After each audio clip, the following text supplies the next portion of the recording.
Turuan mo akong maging bukas palad. Turuan mo akong maglingkod sa iyo, na magbigay ng ayon sa nararapat, na walang hinihintay mula sa'yo, na mag-iba kang di inaalintana. Mga hirap na dinaranas sa tuwin ay magsumikap na, hindi humahanap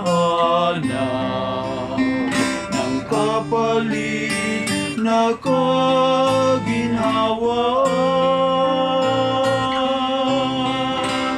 na di naghihintay kundi ang aking mabati, na ang loob mo siyang sinusundan.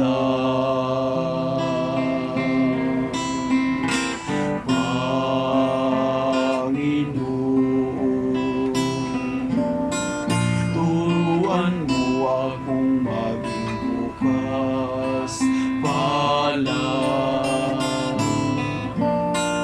Turuan mo akong maglingkod sa iyo, na magbigay ng